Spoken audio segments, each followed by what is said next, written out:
بسم اللہ الرحمن الرحیم۔ وہ خاتون جسے اللہ نے اپنے زمانے کی تمام عورتوں پر برتری عطا فرمائی، وہ پاک باز خاتون جن کے نام پر قرآن مجید میں ایک پوری سورت اتار دی گئی، اس پاک خاتون کے پاس اللہ کا فرشتہ آیا اور کہا، اے کنواری مریم، اللہ تجھے ایک نیک اولاد عطا کرنا چاہتا ہے۔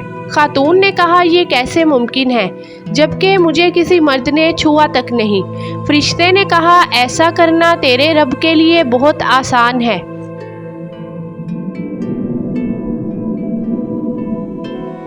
وہ نیک اور پارسا خاتون کون تھی جو قیامت تک پاک دامنی کی مثال بن گئیں؟ حضرت بی بی مریم علیہ السلام کے والد کا نام عمران اور والدہ کا نام حنا تھا۔ حضرت عمران حضرت سلیمان علیہ السلام کی اولاد میں سے تھے اور ان کی اہلیہ حنا داؤد علیہ السلام کی اولادوں میں سے تھی۔ حضرت عمران بنی اسرائیل میں بڑے عابد، زاہد اور عالم تھے، اس لیے مسجد اقصی کی امامت لوگوں نے آپ کے سپرد کی ہوئی تھی۔ پیارے دوستو، بی بی حنا کے ہاں اولاد نہ تھی۔ ایک روز آپ نے ایک درخت کے سائے میں ایک چڑیا دیکھی جو اپنے بچے سے پیار کر رہی تھی اور اسے دانا کھلا رہی تھی۔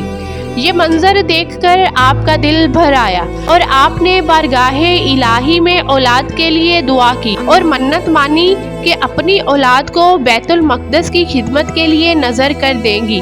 لہٰذا اللہ تبارک و تعالیٰ نے آپ کی دعا قبول فرمائی۔ پیارے دوستو، بنی اسرائیل کے یہاں یہ رواج تھا کہ جو لڑکا اللہ کی نظر کر دیا جاتا تھا وہ نہ تو شادی کرتا تھا اور نہ ہی دنیاوی مشاغل میں دلچسپی لیتا تھا، صرف عبادت گاہ میں خدمت کرتا اور خود عبادت میں مشغول رہتا تھا۔ لہٰذا حنا نے اللہ سے بیٹے کے لیے دعا کی تھی، لیکن ان کے ہاں بیٹے کے بجائے بیٹی کی پیدائش ہوئی۔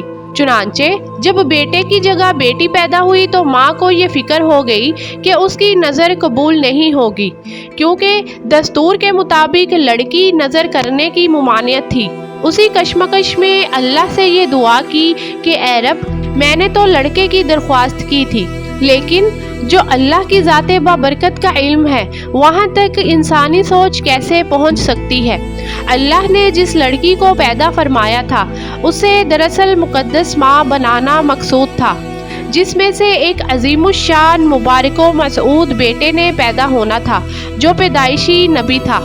بہرحال بی بی حنا نے لڑکی کا نام مریم رکھا۔ سریانی زبان میں مریم کے معنی خادم کے ہیں۔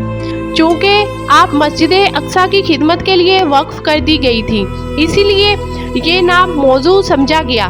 بی بی مریم کی ولادت سے قبل ہی آپ کے والد وفات پا گئے، اس لیے حنا نے ولادت کے بعد آپ کو ایک کپڑے میں لپیٹ کر بیت المقدس کے علماء کے سامنے پیش کر دیا۔ پیارے دوستو، جب بی بی مریم بیت المقدس میں لائی گئی تو مجاوروں کے درمیان اختلاف پیدا ہو گیا۔ ہر کوئی یہ چاہ رکھتا ہے کہ حضرت مریم کی کفالت اس کے سپرد کر دی جائے۔ پھر یہ فیصلہ ہوا کہ مجاورین وہ قلم جس سے وہ توریت لکھتے تھے پانی میں چھوڑ دیں، جس کا قلم پانی کے بہاؤ میں بہنے کی بجائے الٹا بہے، وہی حضرت مریم علیہ السلام کی کفالت کا حقدار ہوگا۔ پیارے دوستو، اس مقابلے میں حضرت زکریا بھی شامل تھے۔ ان کے قلم کو اللہ تبارک و تعالیٰ نے پانی میں بہاؤ کے الٹے طرف بہایا اور ان کی پرورش کے حقدار ہو گئے۔ بی بی مریم کو اللہ کی منشا کے مطابق حضرت زکریا کی کفالت میں دے دیا گیا۔ پیارے دوستو، حضرت زکریا علیہ السلام کی بیوی حضرت مریم علیہ السلام کی خالہ لگتی تھی، اس لیے ان سے بڑھ کر ان کی پرورش اور کون کر سکتا تھا۔ اسی طرح حضرت مریم علیہ السلام بیت المقدس میں رہائش پذیر ہو گئی۔ آپ کے لیے ایک کمرہ مخصوص کر دیا گیا جہاں حضرت زکریا علیہ السلام کے علاوہ اور کوئی نہیں جا سکتا تھا۔ آپ دن رات اللہ تبارک و تعالیٰ کی عبادت میں مشغول رہتی تھی۔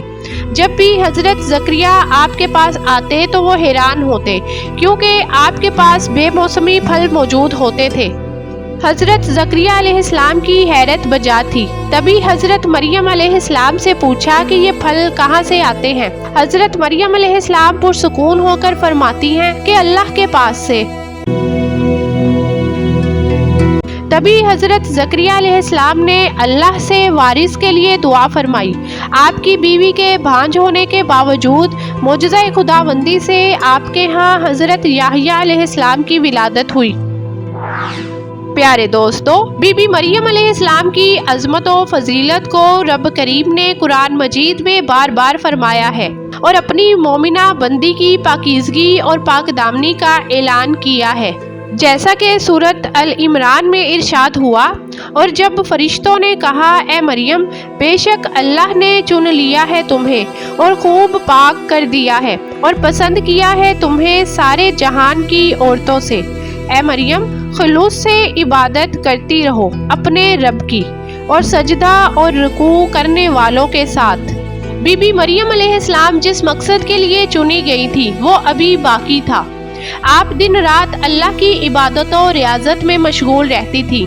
यहाँ तक कि बनी इसराइल में ये मशहूर हो गया कि बीबी मरियम नहायत ही इबादत गुजार, पाकीज़ा और मुत्तकी खातून है। फिर वो वक्त आया जब बीबी मरियम की उम्र तकरीबन 15 साल हुई तो एक फरिश्ता खूबसूरत नौजवान मर्द की शक्ल में नमूदार हुआ, जिसे अलहदगी में देखकर हज़रत मरियम अलैहिस्सलाम खौफज़दा हो गई और वो अपनी असमत की हिफाजत के लिए फ़िक्रमंद हो गई। जिब्राईल अलैहिस्सलाम आपके पास इंसानी शक्ल में तशरीफ़ लाए थे। हज़रत मरियम अलैहिस्सलाम आपको देखकर बोली, अगर तू कोई खुदा तर्स इंसान है तो तुझसे खुदाए रहमान की पनाह मांगती हूँ।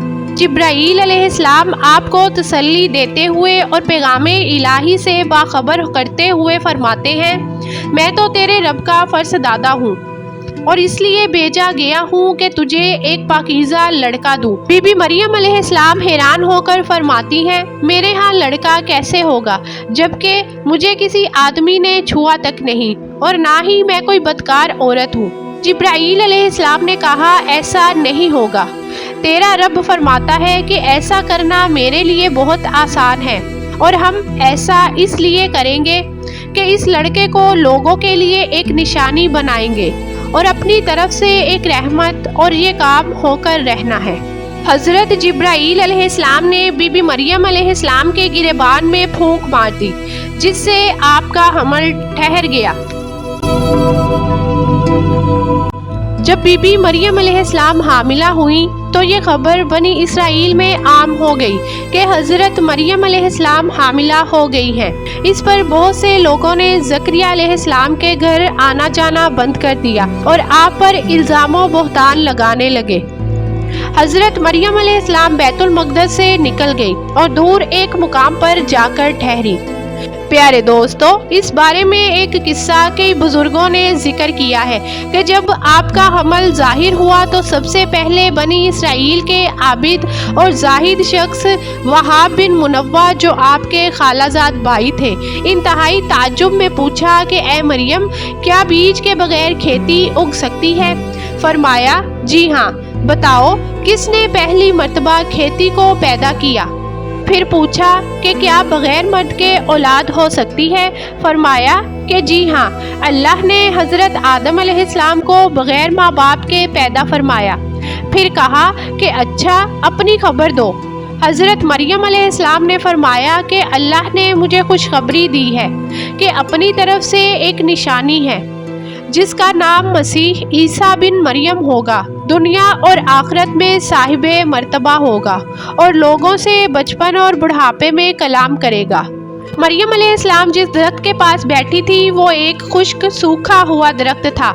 जब आप उस दरख्त को हिलाती तो मौजज़े से वो दरख्त सरसब्ज होकर फल देता था। बीबी मरियम अलैहिस्सलाम दर्द से बेचैन थी, बदनामी का ख्याल था। घबरा कर कहने लगी, काश मैं पहले ही मर गई होती और भूली बसरी हो गई होती। इस मुश्किल वक्त में अल्लाह ने हज़रत मरियम अलैहिस्सलाम के कदमों के करीब एक नहर जारी कर दी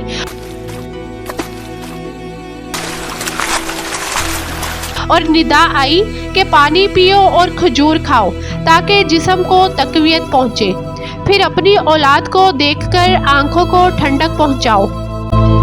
प्यारे दोस्तों, इस्लाम आने से पहले बोलने का रोज़ा रखना इबादत में दाखिल होता था, यानी सुबह से रात तक किसी से बात ना करते।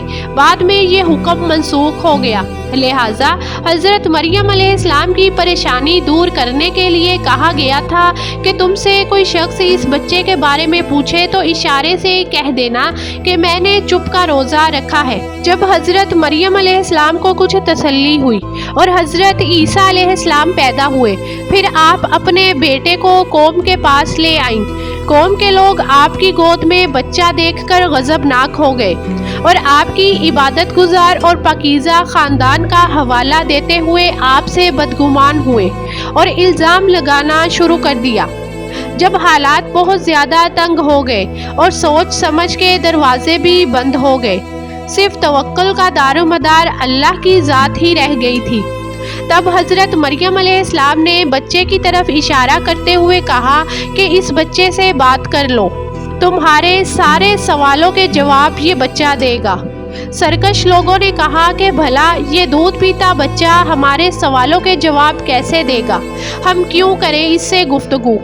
प्यारे दोस्तों, कौम का ये कलाम सुनकर हज़रत ईसा अलैहिस्सलाम ने बोलना शुरू कर दिया, जिसका जिक्र अल्लाह ने कुरान मजीद में यूँ फरमाया है, और जब बच्चे ने फरमाया मैं हूँ अल्लाह का बंदा, उसने मुझे किताब दी और मुझे नबी किया, उसने मुझे मुबारक किया, मैं कही हूँ मुझे नमाज और तकवा की ताकीद फरमाई, जब तक मैं जीऊँ अपनी माँ से अच्छा सलूक करने वाला, और मुझे सरकश और बदबख्त नहीं बनाया, और सलामती है मुझ पर जिस दिन मैं पैदा हुआ और जिस दिन मैं मरूँ और जिस दिन जिंदा उठाया जाऊँगा।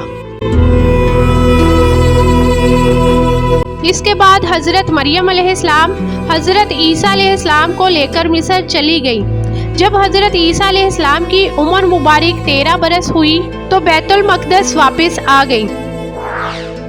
प्यारे दोस्तों, बुखारी शरीफ में मौजूद है कि हज़रत इबादा बिन सामित से मरवी है कि रसूल अल्लाह सल्लल्लाहु अलैहि वसल्लम ने फरमाया कि जिसने गवाही दी कि अल्लाह के सिवा कोई माबूद नहीं, वो अकेला है, उसका कोई शरीक नहीं, और मोहम्मद सल्लल्लाहु अलैहि वसल्लम अल्लाह के बंदे और रसूल हैं, और ईसा अलैहिस्सलाम अल्लाह के बंदे और रसूल हैं, और जिनको अल्लाह ने मरियम की गोद में डाला, और जन्नत हक है और जहन्नुम हक है, तो अल्लाह उसको जन्नत में ज़रूर दाखिल फरमाएंगे, चाहे वो जैसे भी अमल लेकर आए। रिवायात में हज़रत मरियम अलैहिस्सलाम की तारीख़ वफ़ात 35 ईस्वी और आपकी उम्र मुबारक 51 साल लिखा गया है। इस्लाम के अलावा कैथोलिक और ऑर्थोडॉक्स ईसाई भी हज़रत मरियम अलैहिस्सलाम को निहायत ही अकीदत और एहतराम की निगाह से देखते हैं, और आप वो वाहिद खातून हैं जिनका नाम कुरान पाक में दर्ज है और बाइबल के पुराने अहद नामे में भी मौजूद है। हज़रत आयशा रज़ियल्लाहु ताला अन्हा से रिवायत है कि नबी करीम सल्लल्लाहु अलैहि वसल्लम ने फरमाया, अल्लाह ने मुझे खबर दी कि जन्नत में मेरा निकाह मरियम बिनते इमरान, मूसा की बहन कुलसूम और फिरौन की औरत आसिया से होगा। आखिर में अल्लाह तबारक व तआला से दुआ है कि हम सबको कल्बे सलीम अता फरमाएं और कुरान और हदीस पर चलने की तौफीक अता फरमाएं। इसी उम्मीद के साथ इजाज़त दीजिए कि आपको हमारी वीडियो पसंद आई होगी। मिलते हैं बहुत जल्द एक नई मालूमाती वीडियो के साथ। देखते रहिए, तब तक आपका अपना चैनल कनीज़ फातिमा। शुक्रिया। अल्लाह निगहबान।